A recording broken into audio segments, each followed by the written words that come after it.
Nós vimos até aqui no capítulo 9 que Paulo começa com uma declaração extremamente enfática a respeito de um testemunho pessoal dele, a respeito de tudo que ele iria falar na sequência. Paulo vai tratar das possíveis dúvidas que os crentes lá da igreja de Roma e de qualquer outra igreja em qualquer época tivessem a respeito do plano de Deus para com a nação de Israel. Especialmente porque no capítulo 8, quando Paulo fala e mostra como que é a vida do cristão, a vida no Espírito, a vida daquele que foi lavado e regenerado pela obra do Espírito Santo e o sacrifício de Cristo Jesus. Esta vida é uma vida diferente porque ela é guiada pelo Espírito.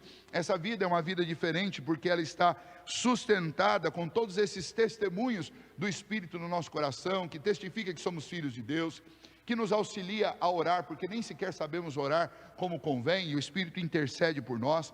Essa vida é uma vida guardada e amparada pelo amor de Deus, e por causa disso nós temos a esperança, nós temos a convicção que os sofrimentos desse tempo não servem para comparar com aquilo que Deus tem preparado para nós, teus filhos.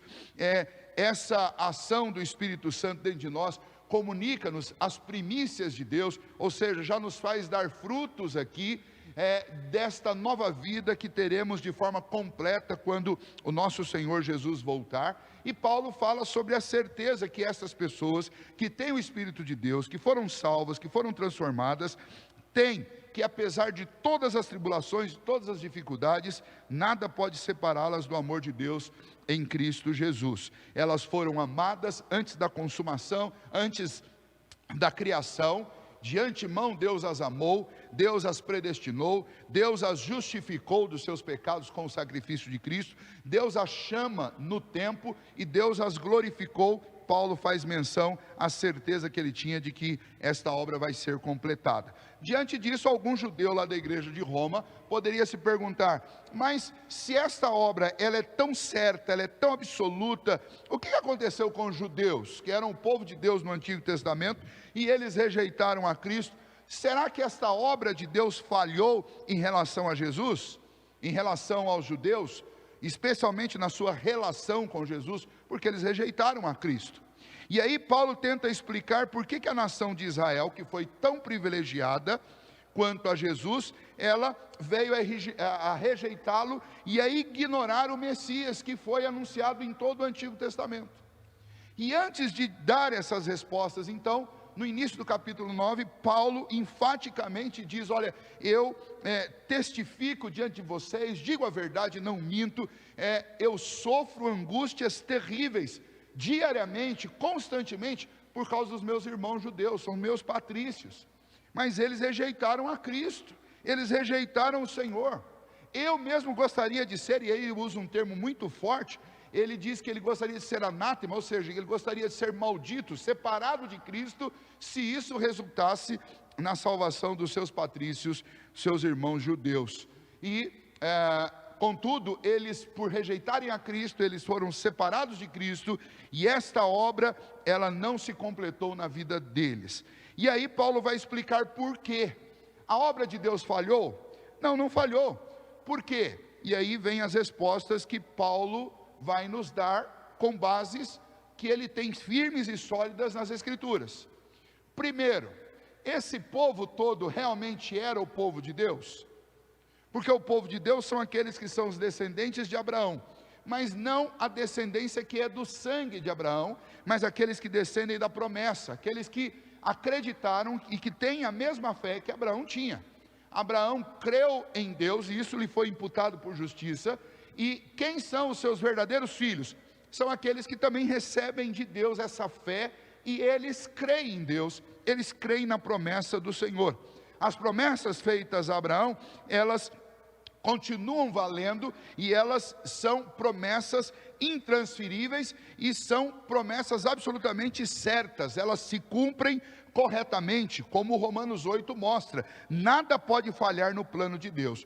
O problema é que a nação, ela se achou realmente receptora desta promessa, pelo simples fato de que eles eram descendentes biológicos de Abraão. E nós vimos então, na semana passada, observando os versículos de 6 a 13, que o verdadeiro Israel não é o Israel que tem a descendência biológica de Abraão, que tem a ancestralidade de Abraão, mas o verdadeiro Israel é aquele que tem a fé de Abraão.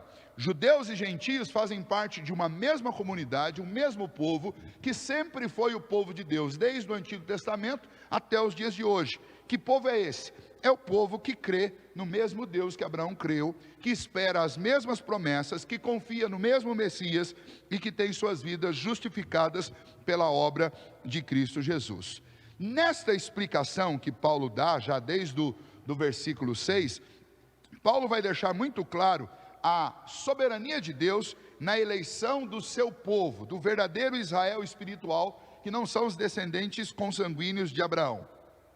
Paulo também vai mostrar, e ele faz isso especialmente aqui no capítulo 9 e no capítulo 10, vai mostrar quão terrível e quão triste foi a incredulidade dos judeus, e não só deles, mas de tantas pessoas que têm privilégios como os judeus tiveram, e ainda assim rejeitam a Cristo Jesus. E então Paulo nesse capítulo vai tratar dessas questões, dessas pessoas e dessa triste situação de alguns, especialmente eu tenho aplicado muito e falado bastante disso aos filhos de crentes, por exemplo, de alguns que pelo simples fato de serem descendentes, filhos de pessoas que têm um relacionamento profundo e sincero com o Senhor, acham que necessariamente elas vão herdar isso pelo simples fato de ter o mesmo sangue. E esse texto é um texto que deixa claro que a última palavra na salvação de cada um de nós, ela é de Deus, porque Ele é soberano na eleição de cada um dos seus filhos. E aqueles que são eleitos do Senhor, aqueles que foram escolhidos pelo Senhor, aqueles em quem o Espírito de Deus opera efetivamente, os tornando o verdadeiro Israel de Deus, povo de Deus, nada pode separá-los do amor do Senhor. Deus não falha em momento algum, e muito menos com aqueles a quem Ele doou fé, por quem o Filho dele morreu. E esses que são chamados pelo Senhor, eles não são chamados porque eles são melhores do que qualquer outra pessoa. Há o exemplo que ele coloca para nós, especialmente nesse texto, de 2 mães e de 4 filhos, em que o Senhor, antes mesmo que esses filhos nascessem, o Senhor já manifesta a sua vontade eletiva sobre eles. Aí, especialmente no versículo 9, fala a respeito, aliás, no verso 7, fala a respeito de Isaac e fala a respeito de Ismael, e Deus já tinha escolhido e dito que a promessa que ele faria, que ele fez a Abraão e a Sara a respeito do descendente, do qual viria uma descendência tão numerosa como as estrelas do céu, o descendente através do qual seriam abençoadas todas as famílias da terra, esse era Isaac e não Ismael, e ambos, Isaac e Ismael, são filhos de Abraão. Depois, a mesma promessa se repete em relação a Rebeca e os seus 2 filhos, Jacó e Esaú. E esses 2 filhos, antes que eles nascessem, Deus já tinha estabelecido um propósito quanto a eles, e Deus amou a Jacó e se aborreceu de Esaú, antes que qualquer um deles tivesse praticado coisa alguma, para que o propósito de Deus estivesse amparado em outra coisa, senão pura e simplesmente a vontade eletiva de Deus, que é inexplicável, que nós não conseguimos compreender. E Paulo usa esses 2 exemplos para mostrar o que? Deus, a palavra final é a palavra de Deus. Então o que determina quem é o povo de Deus, ou quem são os seus escolhidos, os seus eleitos, é a sua soberania, e não a nacionalidade de alguém, ou a filiação de alguém que vai estabelecer isso. Portanto, Paulo enfaticamente diz, de 6 a 13, Deus falhou em relação aos judeus? Não, ele não falhou, porque nem todos eles são de fato o povo de Deus. E em quem Deus realmente depositou a fé, e aqueles que verdadeiramente têm a mesma fé que Abraão teve, nada falhou, muito pelo contrário, eles aguardaram, sob a administração da lei, a vinda do Messias, eles, olhando para o futuro, creram na redenção que eles receberiam por meio do Cordeiro de Deus que tira o pecado do mundo. Já naqueles dias, nos dias do apóstolo Paulo, havia um remanescente entre os judeus que tinha se convertido a Cristo Jesus. Haja exemplo que lá na igreja de Roma tinha uma comunidade de judeus que fazia parte desta igreja. Então, a promessa do Senhor falhou? De forma alguma. Agora, a promessa de Deus foi para o seu povo, para aqueles que são descendentes da fé de Abraão, aqueles que têm não apenas, ou que têm não só a circuncisão da carne, mas principalmente aquilo que ela simboliza, que é a circuncisão do coração. E para nós aqui na linguagem que nós usamos, nos símbolos que nós temos hoje, para aqueles que não simplesmente têm o batismo físico realizado numa cerimônia, mas aqueles que de fato têm os seus corações regenerados pelo Espírito Santo de Deus, que é o que é simbolizado no ato do batismo. Alguém poderia ainda dizer, Deus elegeu isso, não seria uma injustiça? E aí a resposta que nós vamos ver, especialmente agora, do verso 14 a 18, é não, porque Deus é soberano para fazer esta eleição, Ele escolhe a quem Ele quer, ok? E então nós caminhamos na semana passada, dando essas respostas que estão de 6 a 13, dizendo, Deus não falhou, a sua palavra não falhou, o verdadeiro Israel não é o de sangue, mas é aquele que tem a fé. E aí os dois exemplos, o exemplo lá de Ismael e de Isaac, que Deus escolheu eletivamente Isaac, e o exemplo de Jacó e Esaú, que Deus escolheu eletivamente a Jacó. Muito bem, agora nós vamos, a partir do verso 14, observar esta nova situação que Paulo nos apresenta aqui na continuação. E a situação é a seguinte, alguém poderia perguntar, ou alguém poderia dizer, afirmar, olha, Deus não seria injusto ao fazer eleição, ao eleger alguém? E aí Paulo vai dar duas respostas, e são as duas respostas que nós vamos examinar hoje. É fato que esta sensação de injustiça, ela brota imediatamente no coração de todos os homens. Se alguém disser que esta sensação não brota em seu coração, talvez hoje não faça, porque você já entendeu a passagem, mas em algum momento você leu isso daqui, ou você leu sobre essa escolha de Jacó e Esaú, e você sentiu, mas será que isso não é injustiça? Bom, isso acontece porque o nosso coração, que reage alegando injustiça, ele é um coração pecaminoso, que diante da soberania de Deus, ele se revolta. Nós temos uma dificuldade imensa de lidar com este atributo de Deus, que é amplamente difundido em toda a Escritura, e nos é apresentado de capa a capa nas Escrituras, haja vista que a Bíblia começa com um ato criativo de um Deus que chama as coisas à existência.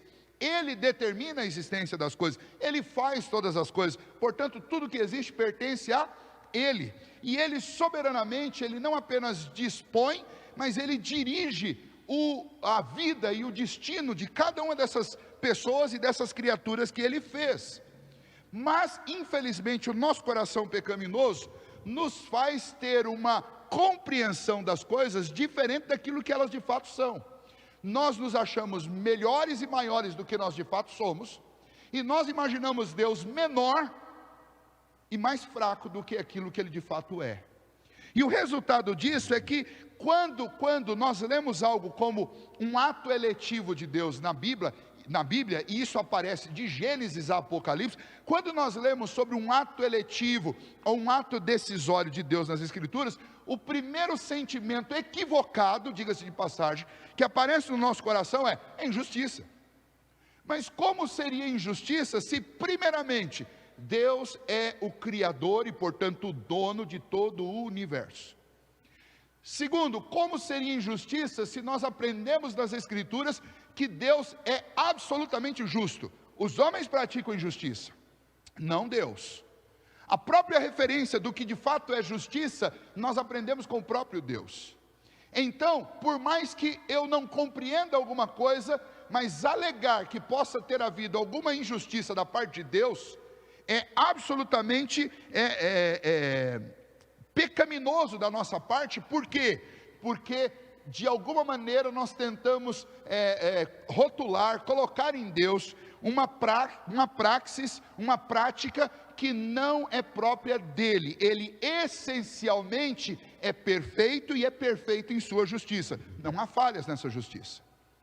Se alguma coisa nos incomoda nesse ato eletivo de Deus, pode ter certeza que não é a ausência de justiça naquilo que Deus faz, mas é com certeza as nossas injustiças e o nosso próprio pecado que nos faz agir de forma arrogante, prepotente, muitas vezes insolente, e interpretar os atos, as obras de Deus, como se nós pudéssemos nos colocar na posição de juízes sobre o próprio Deus. Isso é pecado. E então veja, se em algum momento, quando eu leio sobre isso, acende no meu coração essa dúvida, esse questionamento e essa sensação de que há uma injustiça, para início de conversa, pelo simples fato de lembrar quem é Deus e quem eu sou, eu devo calar a minha boca. Mas se eu lembrar daquilo que Paulo já me apresentou ao longo de toda a carta, eu vou lembrar que eu sou um pecador contumaz, eu vou lembrar que eu sou indesculpável diante de Deus, que o único meio de eu ser salvo é um Deus justo, pagando a minha dívida, colocando o próprio filho dele justo, para morrer no lugar de um pecador como eu, injusto, para poder me justificar. Ou seja, o assunto justiça não é brincadeira para Deus. E Deus é tão justo que Ele não pode mudar a sua própria justiça. Veja bem, o próprio Deus que nos concedeu os 10 mandamentos, o próprio Deus que deu lei para Adão e Eva lá no Éden, é um Deus que não quebra a sua lei. Quando Deus estabeleceu lá no Éden que o salário do pecado era a morte, quando disse para Adão que no dia em que ele comesse da árvore do conhecimento do bem e do mal, certamente ele morreria, Deus, por mais que amasse Adão e Eva, Deus cumpriu absolutamente aquilo que era a consequência da lei. E para salvar o homem, Deus teve que fazer o quê? Deus teve que cumprir aquilo que a lei que ele estabeleceu exigia. Seria injustiça da parte de Deus se Deus, para salvar o homem, pegasse uma borracha e passasse sobre os pecados dos homens e jogasse uma pá de cal sobre o assunto. Vamos esquecer isso aqui. Porque Deus não pode esquecer das injustiças dos homens como se elas não tivessem acontecido. Mas Deus, para salvar, lembra, nós vimos isso no capítulo 3, 4 e 5. Deus, para salvar um povo pecador, Ele faz o quê? Ele mesmo decide pagar a conta desse povo. E Ele não paga com simplesmente uma ação equiparada à ação dos homens. Ele paga com o sangue do seu próprio filho, porque é o que determina a lei. A lei diz, o salário do pecado é a morte. Como que uma morte pode cobrir todos os pecados de todos os homens a quem Deus amou e quis salvar? Bom, não pode ser a morte de um homem comum, porque os homens comuns são pecadores e estão sujos, esse sacrifício seria impuro. Não pode ser a morte de um homem finito, porque a dívida é com um Deus infinito e eterno.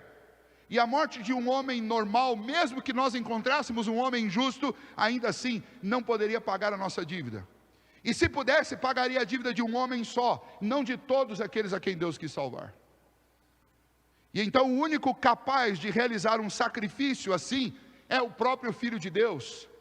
Mas para isso ele precisava ser verdadeiramente homem. Então ele se encarna, ele nasce como homem, para que ele fosse um representante legítimo meu, para que assim Deus pudesse salvar alguém. Ou seja, quem é que paga todo o preço para salvar um pecador? É Cristo. Então, aprofundando um pouco essa questão da justiça, e isso nem seria necessário, tanto que Paulo nem faz isso, basta que a gente olhe como foi que um Deus justo salvou pecadores, e a gente vai entender o quanto Deus é justo, e o quanto é ofensivo, e o quanto é pecaminoso, nutrir algum pensamento em nossa mente de que possa ter havido alguma injustiça da parte de Deus. É por isso que Paulo, quando vai tratar esse assunto, ele usa algumas expressões, eu já expliquei isso para vocês aqui, que são expressões que são muito enfáticas e fortes. E aí o verso 14, nós vamos ver então as respostas que Paulo vai dar para essa possível alegação de injustiça de Deus, e Paulo vai dar duas respostas, e as respostas são as seguintes: Deus é injusto? Paulo diz, não, porque Deus tem misericórdia de quem Ele quer ter misericórdia. Essa é a primeira resposta, ela está aí entre o verso 14 e o verso 16. E a segunda resposta, Deus é injusto? E Paulo diz, não, porque Deus endurece quem Ele quer endurecer. Ou seja, Ele tem misericórdia de quem Ele quer, e Ele mantém na dureza dos seus corações quem Ele quer. Ou seja, quem é que dá a última palavra sobre a justificação, a salvação com misericórdia de um homem, ou o endurecimento de alguém que já está duro nos seus delitos e pecados, para que ele continue assim? Quem dá essa última palavra? É Deus. E Paulo vai mostrar isso biblicamente. Mas antes de mostrar e antes de dar essa resposta, Paulo nos fala de uma forma pastoral muito forte, quando ele diz assim, verso 14, que diremos, pois? Há injustiça da parte de Deus? E aí ele usa essa expressão que já apareceu na carta aos Romanos pelo menos umas 4 vezes, e Paulo diz assim, de modo nenhum. Esse de modo nenhum aí, na nossa tradução, ele está eufemizado, porque o significado mais amplo, mais assertivo dessa expressão que Paulo usa aí, é Deus me livre de um pensamento desse.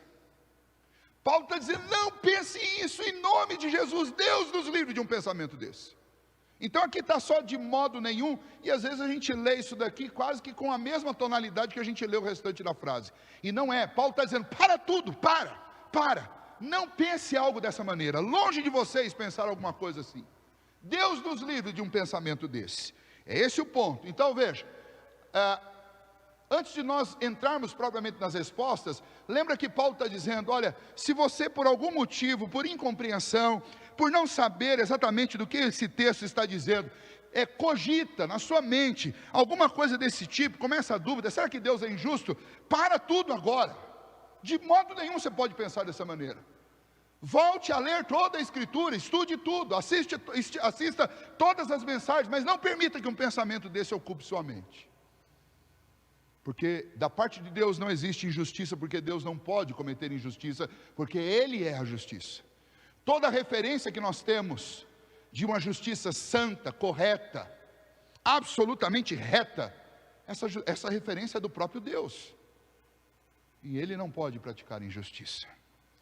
Bom, então, como é que nós explicamos que alguns judeus não creem, e por causa disso eles rejeitam a Cristo e eles vão para o inferno? Como é que nós explicamos que algumas pessoas que nascem num lar cristão, elas acabam não crendo em Cristo Jesus, e elas andam na perdição e morrem na perdição? Como é que nós explicamos isso?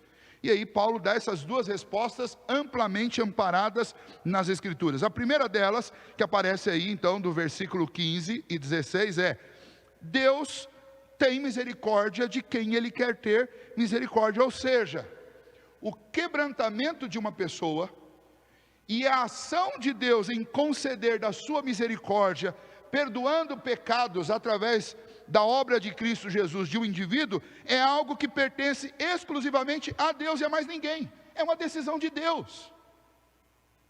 E como é que Paulo vai nos apresentar isso? Ele vai nos remeter a uma situação que acontece no Antigo Testamento, especialmente está registrado em Êxodo capítulo 32, gostaria que você abrisse sua Bíblia lá comigo, e nós vamos entender essa história para ver o argumento que Paulo está usando, e ele cita para nós expressamente, literalmente, as próprias palavras de Deus a Moisés. Vejam só, a situação é a seguinte: no capítulo 32 do livro de Êxodo, o povo está no deserto, lembra daquele momento em que, que Moisés, juntamente com Josué, Caleb e todo o povo hebreu saem do Egito e eles caminham em direção à terra prometida.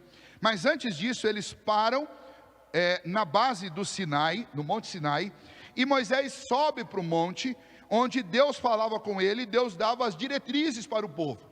Quando Moisés sobe ao monte, e especialmente nesse momento Deus vai lhe entregar as tábuas da lei, os 10 mandamentos, Moisés fica lá cerca de 40 dias. E aí o povo que estava embaixo começou a ficar impaciente. E o que esse povo faz? O capítulo 32 de Êxodo diz que esse povo, na sua impaciência, eles resolveram o seguinte: esse culto está demorando muito tempo, culto muito longo. Moisés está lá já 40 dias, esse culto não vai acabar? Ele está adorando a Deus há 40 dias, Deus fala com ele fala com Deus. Nós queremos um culto mais curto, né? Cuidado que acontece isso hoje em dia. Nós queremos um culto mais curto. Então vamos fazer um bezerro de ouro, que a gente sabe como é que faz esse negócio aqui. A gente já adora o bezerro aqui, e a gente cultua ele, e já resolve esse negócio. Depois nós fazemos uma festa, a gente se diverte, vamos fazer tudo do nosso jeito. Um culto do jeito que a gente gosta.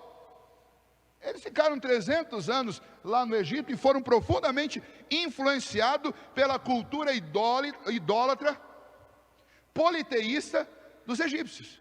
E agora, nessa primeira oportunidade aqui, eles começam a achar, Moisés deve ter morrido por lá, vamos resolver aqui mesmo. Né? Um bezerro de ouro simboliza bem o poder de Deus, então vou representar Deus aqui num bezerro de ouro. E eles fizeram isso. Quando Moisés desce do monte com as tábuas da lei, Moisés encontra o povo adorando aquele bezerro de ouro, fazendo holocausto. E aí, quando isso acontece, Moisés desce, ele disciplina o povo, ele mesmo toma uma providência de ordenar que todo o povo, cada um dos seus líderes, pais de famílias, príncipes, pegue a espada e tire a vida de todos que estavam praticando idolatria com aquele bezerro de ouro. E Moisés volta ao monte e ele volta a interceder a Deus pelo povo e pedir para o Senhor que o Senhor tenha misericórdia do povo. Moisés faz essa intercessão, pedindo ao Senhor que perdoe aquele povo daquela sua idolatria, daquilo que eles praticavam. E Deus diz para Moisés, olha, ok, eu vou perdoar, mas eu não vou mais com esse povo. Eu vou mandar um anjo. Um anjo vai com vocês. E aí Moisés coloca toda a congregação de jejum e oração, e todos ficam lá em frente de sua tenda, e Moisés vai falar com Deus novamente, e Deus fala com o Senhor, Senhor, olha, se o Senhor não for conosco, nós não vamos para lugar nenhum, nós não queremos anjo, nós queremos o Senhor. E aí Deus responde para Moisés, ok, eu vou, mas eu quero que vocês entendam uma coisa, eu não vou porque você, Moisés, está me pedindo, eu vou não porque o povo está ali dobrado e está clamando e está pedindo a minha presença. Eu vou porque eu tenho misericórdia e que eu quero ter misericórdia. Eu vou porque eu faço o que eu quero com esse povo. Eu endureço quem eu quero e eu tenho misericórdia de quem eu quero. E é aí que vem o texto, especialmente, que enseja esta citação que Paulo faz, que é aí do capítulo 33. Veja, capítulo 33, versículo de número 19, vamos lá, vamos à leitura dele, a partir do verso 17, disse o Senhor a Moisés, farei também isto que disseste, só lembrando, Moisés pediu também, Moisés falou, Senhor, eu queria ver a tua glória, aí Deus falou, ok Moisés, você achou graça diante dos meus olhos, eu vou com o povo, e eu vou fazer passar toda a minha bondade diante de você, você entra ali numa fenda, para que você não sofra nenhum dano, e eu vou fazer isso, mas eu vou fazer isso porque eu quero, porque eu tenho misericórdia, e quem eu quero ter misericórdia, eu endureço quem eu endureço. Veja, verso 17 do capítulo 33 de Êxodo, disse o Senhor a Moisés, farei também isto que disseste, porque achaste graça aos meus olhos, e eu te reconheço pelo teu nome. Então ele disse, rogo-te que me mostre a tua glória. Respondeu-lhe, farei passar toda a minha bondade diante de ti, e te proclamarei o nome do Senhor. E ele diz, terei misericórdia de quem eu tiver misericórdia, e me compadecerei de quem eu me compadecer. E acrescentou, não me poderás ver a face, porquanto homem nenhum verá a minha face e viverá. Ou seja, Deus está dizendo para Moisés, Moisés, tudo que você está me pedindo eu vou fazer porque você achou graça diante dos meus olhos, eu vou fazer porque eu sinto misericórdia de você, eu vou com o povo, porque eu sinto misericórdia de você, porque eu tenho misericórdia de quem eu quero ter misericórdia, e eu não tenho misericórdia e não me compadeço de quem eu não quero me compadecer. Em outras palavras, se nós analisarmos toda a história do povo de Israel, nós vamos ver que a grande maioria do povo de Israel sempre foi desobediente a Deus. A grande maioria do povo de Israel sempre foi tendenciosa à idolatria e praticava idolatria. E Deus continuava abençoando Israel, muitas vezes por causa de homens como Moisés, de quem ele sentia misericórdia. E ele abençoava o povo por causa dele, como abençoava o povo por causa de Davi, como abençoou o povo por causa de Josias, como abençoou o povo por causa de Elias, por causa de Eliseu. Deus sempre teve um remanescente de gente que ele amava e sentia misericórdia, e por causa dessas pessoas ele abençoava o povo. Mas não é o contrário, não são as obras, não são as coisas que nós fazemos, ou algum possível mérito que a gente acha que tenha, que obriga Deus a fazer alguma coisa por nós, mas é Deus usando de misericórdia com quem Ele quer usar misericórdia. O próprio texto diz: Moisés, eu vou te dar isso porque você achou graça diante dos meus olhos. Graça não é recompensa. O que Deus está dizendo aqui não é: olha Moisés, você fez tudo certinho, eu te devo essa. Eu vou então passar minha glória diante de você, ou eu vou seguir com o povo como você está me pedindo. Não, não é isso. Deus está dizendo para Moisés: Moisés, eu resolvi ser gracioso com você. Você achou graça diante dos meus olhos, ou seja, você encontrou misericórdia, você encontrou um favor imerecido, você achou graça diante dos meus olhos. Eu vou atender o que você está me pedindo, por graça, por misericórdia, porque eu tenho misericórdia de quem eu quero ter misericórdia, e eu me compadeço de quem eu quero me compadecer. É isso que está sendo dito. E é exatamente, então, voltando lá para Romanos, é isso que Paulo está usando como base para dizer o quê? Para aqueles que possivelmente estivessem perguntando se havia injustiça da parte de Deus. Paulo está dizendo: não é injustiça da parte de Deus, porque Deus age com misericórdia com quem Ele quer agir. E aí sempre, abrindo um parênteses, eu quero voltar com você numa explicação que eu acabei de dar agora há alguns minutos atrás. Esta misericórdia que Deus trata com quem Ele quer tratar, não é uma misericórdia sem preço. Ela é graciosa para mim, mas ela custou muito caro para Deus. Porque para Deus manifestar misericórdia e graça com a minha vida, Ele teve que pagar isso com o sangue do próprio Filho dEle. Para quem fica aí tremendamente indignado e inconformado com leis como, por exemplo, pena de morte, deixa eu lembrar você: se você é um cristão, você está salvo por meio da obra de Cristo Jesus. Por quê? Por meio de uma pena de morte que o próprio Deus aplicou ao seu Filho, que me substituía e substituía você. Ou seja, quando nós pensamos na misericórdia e na graça de Deus derramada sobre a nossa vida, uma decisão de Deus e não nossa, nós temos que sempre lembrar que é misericórdia e graça para mim, mas para Deus foi um pagamento muito caro realizado com o sangue do seu Filho. Logo, quem é que pode dizer ao Deus Criador, ao Deus dono de todas as coisas, ao Deus sustentador, ao Deus que pagou o preço da minha redenção, quem é que pode dizer para Ele que Ele está sendo injusto? Paulo está dizendo: pensa bem, que Deus nos livre desse pensamento, porque o nosso Deus, Ele tem misericórdia de quem Ele quer. Ninguém põe Deus contra a parede. O nosso Deus é absolutamente justo, e a prova da justiça dEle está exatamente no sacrifício do próprio Filho dEle. Veja que Deus não tem uma justiça fraca como a justiça nossa, que quando custa o sangue de alguém que nós amamos, nós acabamos abrindo mão da justiça para salvar quem a gente ama. E Deus faz exatamente ao contrário. Deus paga a justiça com dano próprio para salvar quem Ele ama, mas não abre mão de justiça jamais. Então aquilo que é misericórdia e graça para mim, não é injustiça para os outros. Por quê? Porque para me salvar, Deus pagou a conta. E é isso que muitas vezes as pessoas esquecem. Quando algumas pessoas leem ou ouvem sobre a doutrina da predestinação, as acusações são as mais terríveis, né?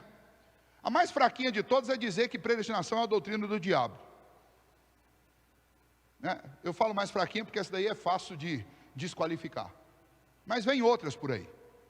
E quem fala isso, na realidade, é porque não entendeu o que significa essa doutrina. E também porque não leu a Bíblia, é claro, porque se lesse a Bíblia ia observar que desde Gênesis até Apocalipse, essa doutrina é amplamente difundida nas Escrituras. Basta uma leitura simples. Como eu disse, uma leitura ginasiana, você vai perceber que existe.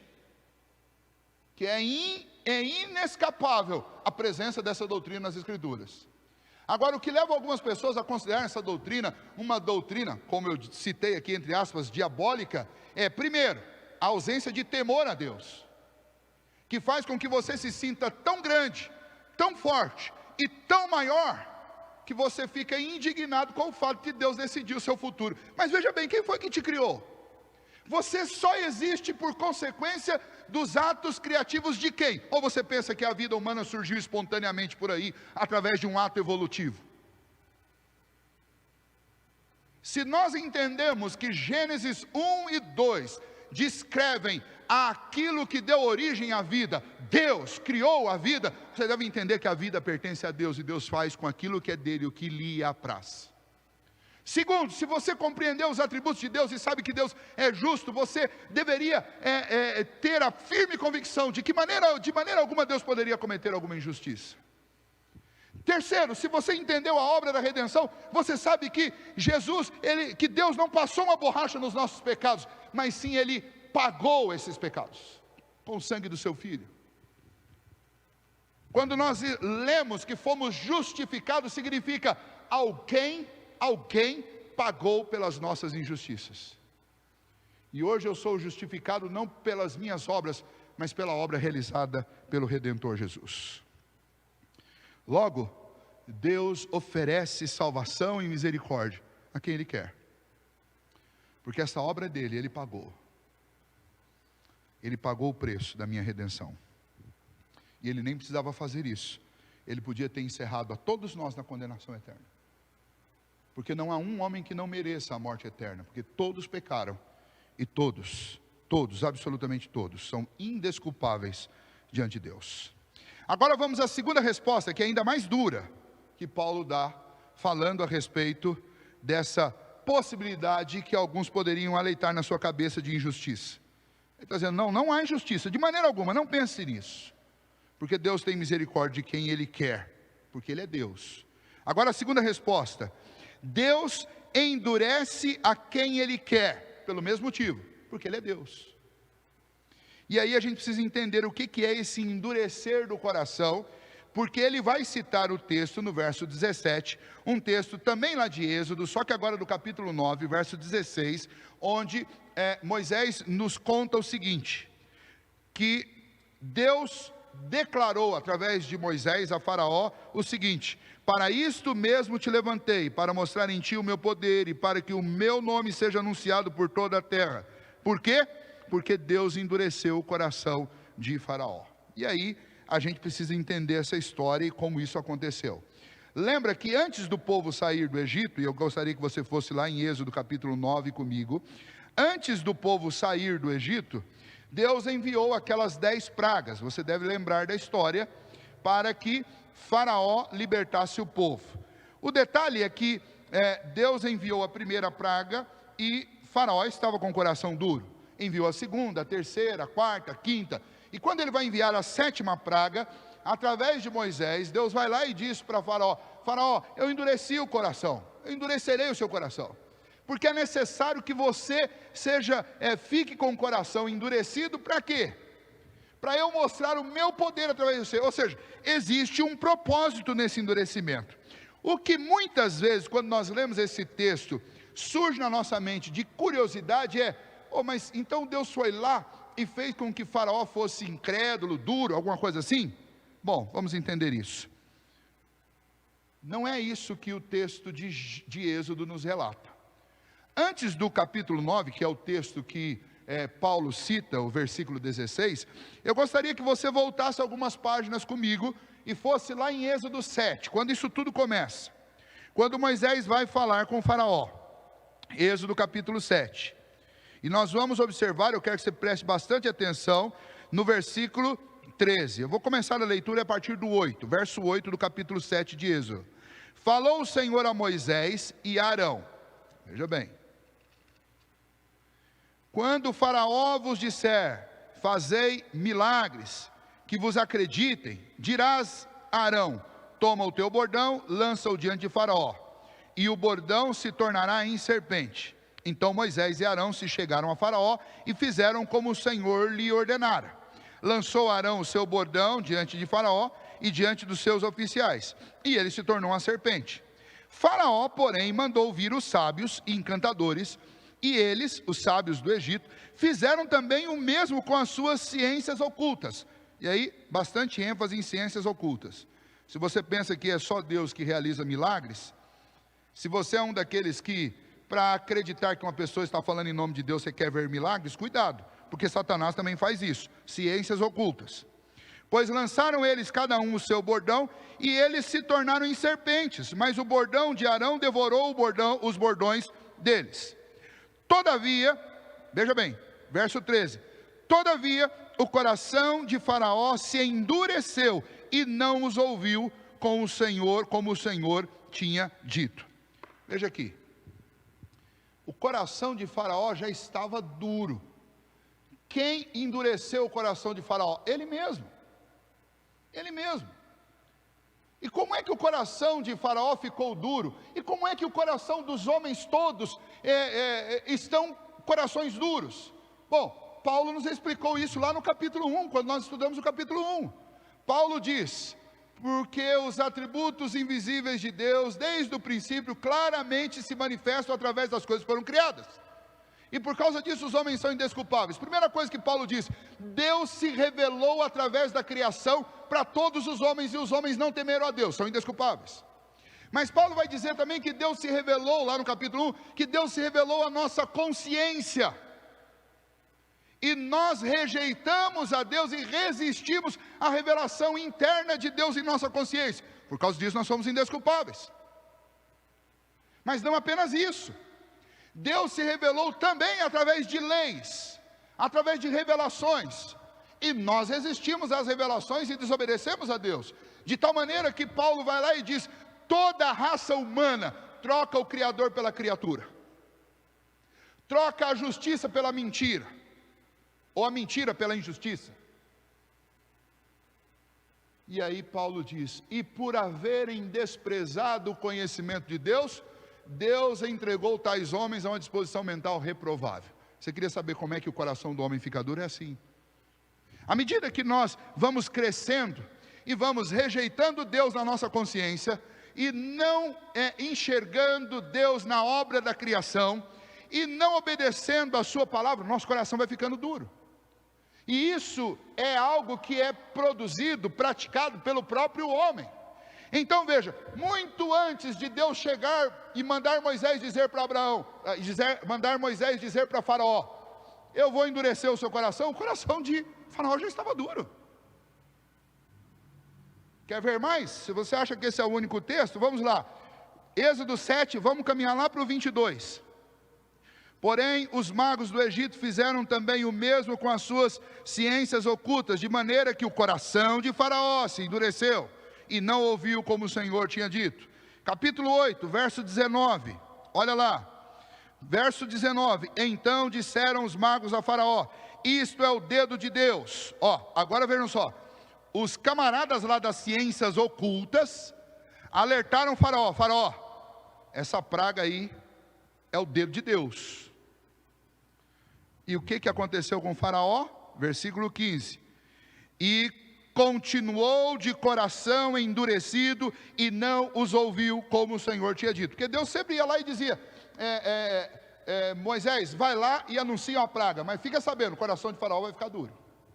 E aqui Deus não está dizendo que ele está endurecendo, diz que se endureceu o coração de Faraó. Vamos lá, mais um texto, versículo 32, aí do capítulo 8 ainda. Mas ainda desta vez endureceu Faraó o coração. Quem é que endureceu o coração? Faraó. Vamos mais, capítulo 9, que é o capítulo citado por Paulo. Mas antes do versículo 16, vamos ainda no verso 7, 9 e 7. Faraó mandou ver, e eis que do rebanho de Israel não morrera nenhum sequer. Porém, o coração de Faraó se endureceu e não deixou o povo ir. Quem endureceu o coração de Faraó? Ele mesmo. Vamos continuar. Verso 13. Disse o Senhor a Moisés: levanta-te pela manhã cedo, apresenta-te Faraó e diz-lhe: assim diz o Senhor, o Deus dos Hebreus: deixa ir o meu povo para que me sirva. Pois esta vez enviarei a todas as minhas pragas sobre o teu coração, e sobre os teus oficiais, e sobre o teu povo, para que saibas que não há quem me seja semelhante em toda a terra. pois já eu poderia ter estendido a mão para te ferir, a ti e o teu povo com pestilência, e teria sido cortado da terra. Mas deveras para isso te hei mantido, a fim de mostrar-te o meu poder, e para que seja o meu nome anunciado em toda a terra. Ou seja, quando Deus diz para Moisés falar para Faraó, que havia um propósito para aquele endurecimento dele, Deus diz isso depois de claramente Faraó já ter dado demonstrações que o seu coração estava endurecido. Portanto, o que se conclui, e é o que Paulo está dizendo, o que é Deus endurecer o coração de um homem? É Deus não fazer nada para quebrantá-lo. É isso esse é o sentido do texto. Quando a Bíblia diz Deus endurece a quem lhe apraz, significa Deus não atua de uma forma quebrantadora no coração do homem que já tem o coração duro. Deus quebranta alguns corações. Vejam bem, por que algumas pessoas creem em Cristo Jesus, se arrependem dos seus pecados e creem na salvação? Porque Deus tira o nosso coração de pedra e coloca o coração de carne. Nós estudamos isso no capítulo 8 da carta aos Romanos, e estudamos isso na carta aos Efésios, no capítulo 2, estudamos isso na carta aos Filipenses, capítulo 1, e estudamos isso no Evangelho de João, do capítulo 13 até o capítulo 17, e o que há em comum em todos esses textos que eu acabei de citar?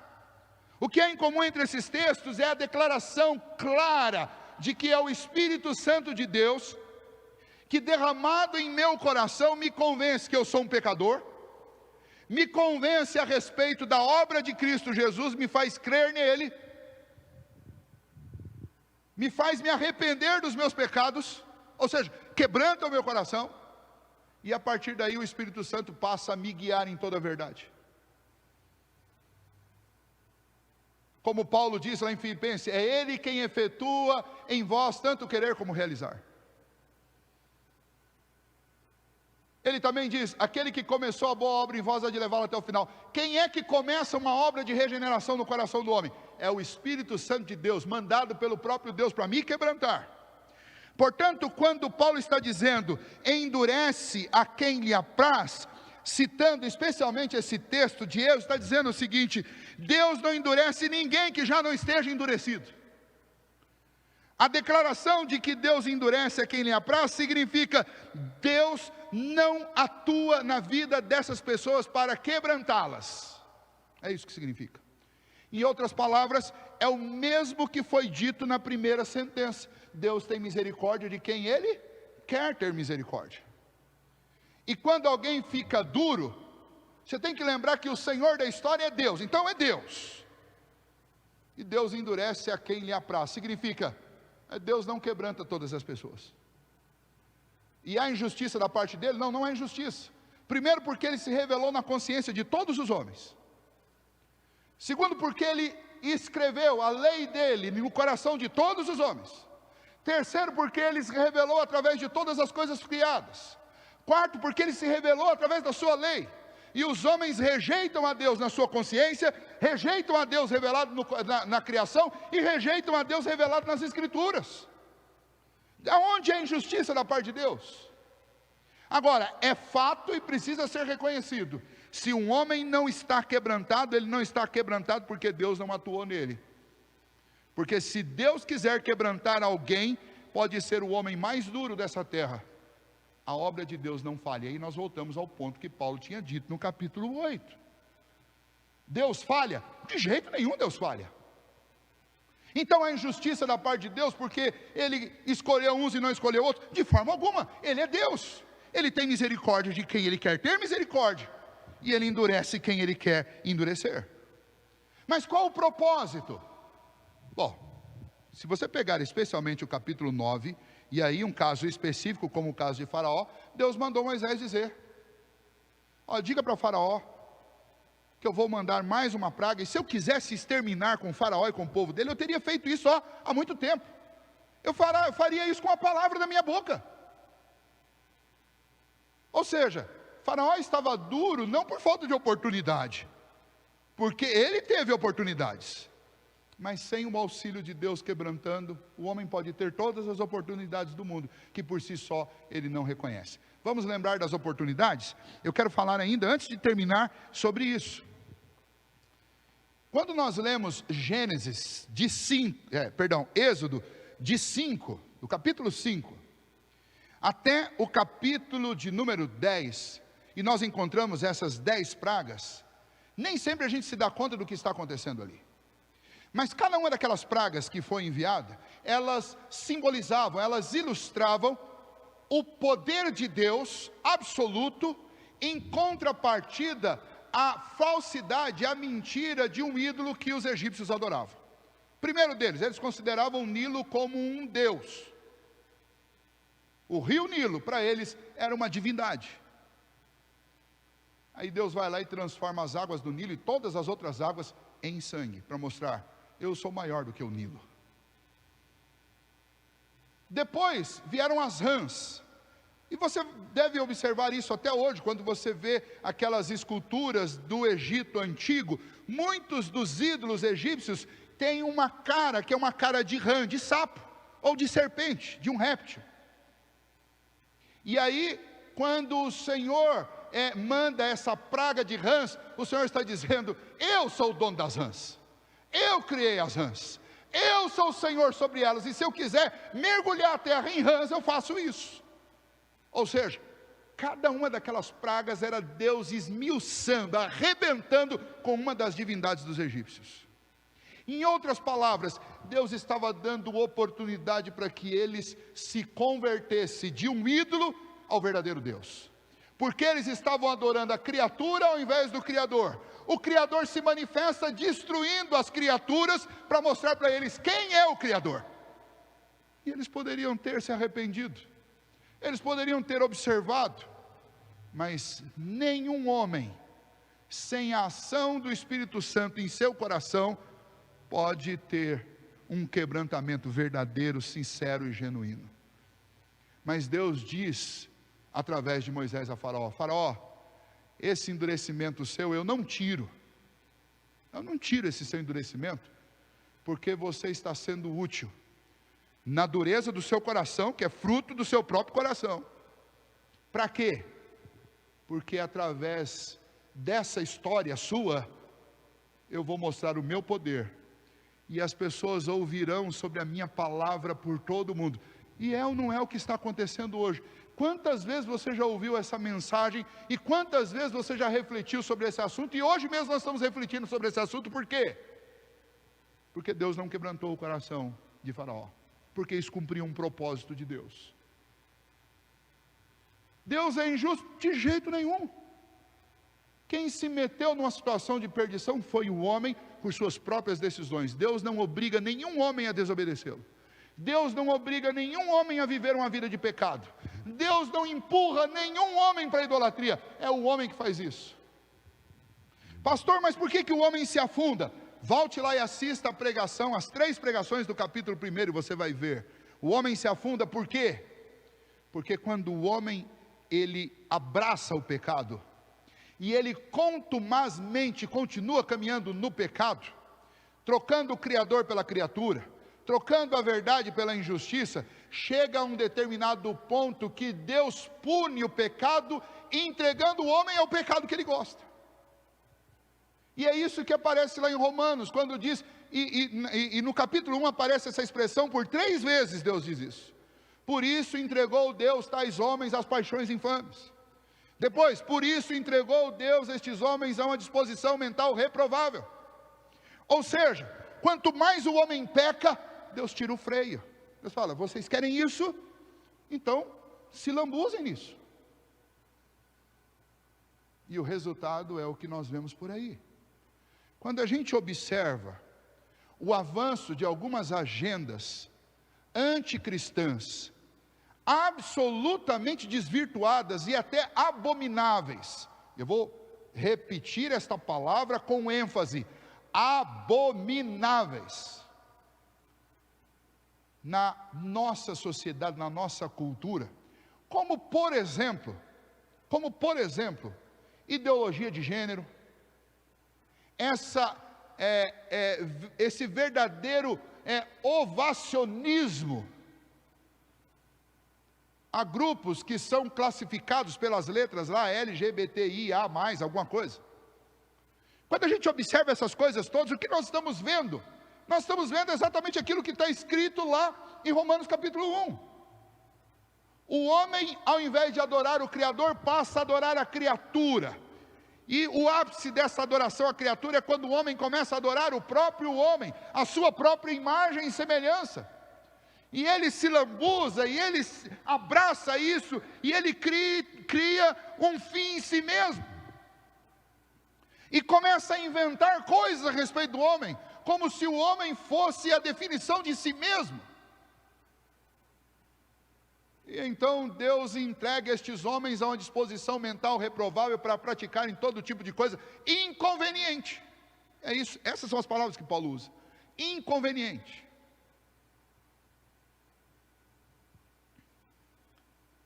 Corações endurecidos caminham para longe de Deus, e a não ser que Deus intervenha nesses corações, lhes é ordenada a operação do erro. Você pode ler lá na sua casa, 2 Tessalonicenses capítulo 2, 9.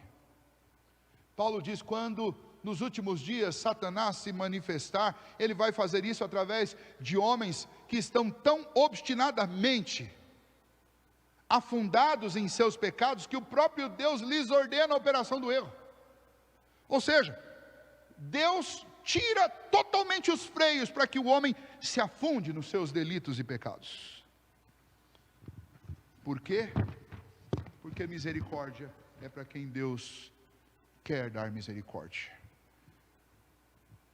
E Deus deixa que permaneçam na dureza de seus corações aqueles de quem Ele não quer sentir misericórdia. A decisão de Deus. Isto é soberania de Deus. Quem és tu, ó homem, para discutires com Deus? É isso que Paulo nos ensina, é isso que ele nos fala. Pastor, como aplicar isso à nossa vida? Quais são os ensinos que esta resposta de Paulo traz para nós? Eu diria que a principal lição dessa mensagem de Paulo para nós é a humilhação, a humildade que isso deve gerar no nosso coração. Por quê? Porque se até hoje eu achei que eu era um crente porque eu sou bonzinho, porque eu sou legal, porque eu sou obediente, porque um dia eu ouvi a palavra de Deus, entendi, porque eu tenho um intelecto favorecido, evoluído, eu compreendi corretamente, e por causa disso eu rendi minha vida a Cristo Jesus, eu sou um crente. Pois está aqui a resposta clara de que não. Se nós estamos servindo a Deus, e se nós amamos a Cristo, e se nós cremos na promessa, nós temos estas bênçãos porque Deus quis ter misericórdia de nós. Ah, pastor, então significa que Deus olhou para mim e viu que eu era bonzinho, e aí Ele me deu essas coisas? Não, de forma alguma. Lembra lá de Jacó e Esaú? Não eram os dois nascidos e nem tinha praticado qualquer coisa para que o propósito de Deus quanto à eleição se cumprisse neles. Deus não escolheu com vista daquilo que eu faço, porque se fosse para levar em consideração o que eu faço, eu estaria escolhido para ir para o inferno. Todos nós, porque todos nós somos pecadores. Por que Deus me escolheu? Por um ato da sua soberania que nós não sabemos. A única coisa que eu sei, se eu creio em Cristo Jesus, é que Ele me amou e sentiu misericórdia da minha vida. Portanto, isso deve nos levar à humildade. Eu não sou melhor do que ninguém, muito pelo contrário. Humanamente falando, é provável que você encontre gente muito melhor do que eu ou do que você. Humanamente falando, não do ponto de vista bíblico. Do ponto de vista humano, nós vamos encontrar pessoas melhores do que a gente. Mas a questão não é essa, a questão é: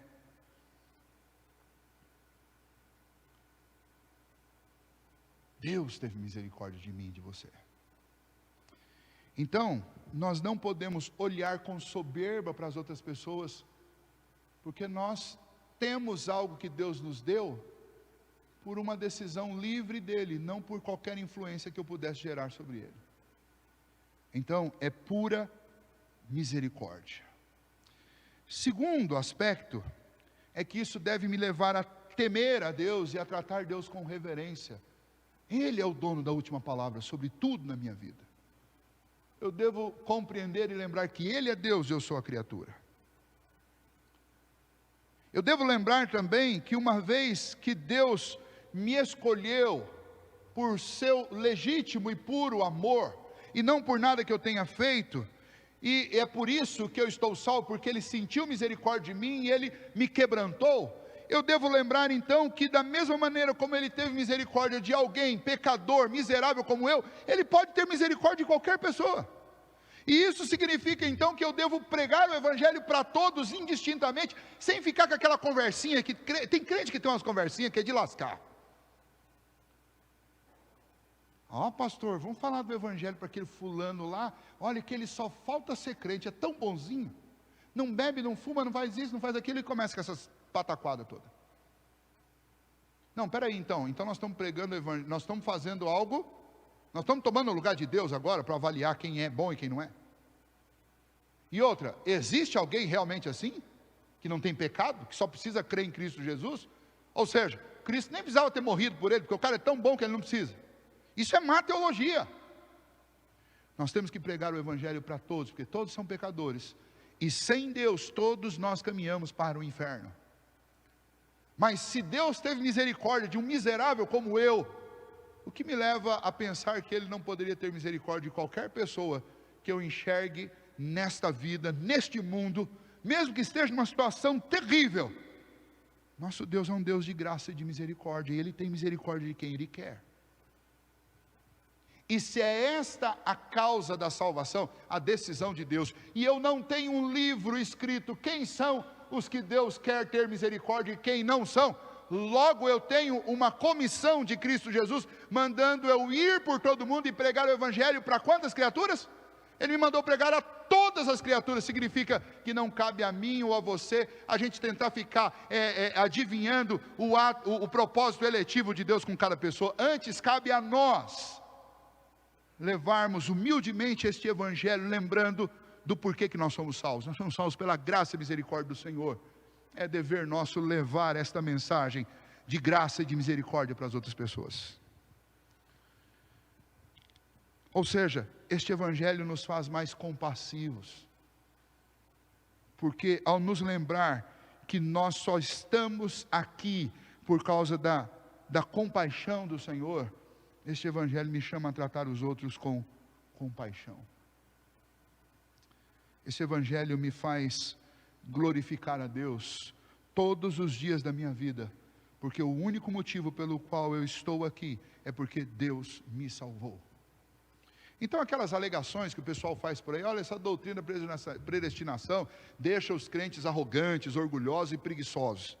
Bom, se alguém entender pela metade, pode até ser que isso seja verdade, mas quando nós entendemos corretamente o que essa doutrina significa, ela nos humilha, ela coloca o homem no seu devido lugar, e ela nos impulsiona a compartilhar este amor tão grande do Senhor com outras pessoas. Ela nos faz orar mais, ela nos chama para uma vida de oração, porque se não é a minha pregação, se não é o meu convencimento intelectual, que convence alguém a crer em Cristo Jesus, mas tão somente de Deus usar de misericórdia, então eu deveria gastar muito mais tempo clamando a Deus pelas pessoas que eu quero evangelizar, do que tentar convencê-las cognitivamente, porque é Deus que realiza essa obra. Por fim, esta resposta de Paulo, ela nos ajuda a ter um coração mais pacificado diante do Senhor, lembrando que o Deus do universo, o Deus soberano, teve misericórdia da minha vida. E Paulo encerra inclusive o capítulo 8 falando sobre isso. Aquele que não poupou o seu único filho, mas por todos nós o entregou, porventura não nos dará graciosamente todas as coisas? Olha, o Deus que decidiu ter misericórdia de mim, e para isso Ele teve que pagar com o sangue do próprio Filho. Acho que esse Deus vai te desamparar em algum momento? Ele não vai. Ele segue conosco. A obra dele de me salvar, ela não vai falhar, de jeito nenhum. Isso não significa que eu vou andar por aí tentando Deus, fazendo coisas erradas, para ver se Deus vai me amar mesmo. Mas isso significa antes que, se porventura alguma coisa muito ruim acontecer na minha vida, nada pode me separar desse Deus, porque Ele decidiu ter misericórdia de mim. Por causa disso, eu devo buscar viver uma vida que o glorifica e que o adora em cada um dos momentos. E se porventura em algum momento eu cair, eu devo lembrar que eu tenho um advogado junto ao Pai, Jesus Cristo. Ele pagou a dívida que era minha, e Deus derramou sobre mim a justiça dele e me concedeu da sua misericórdia.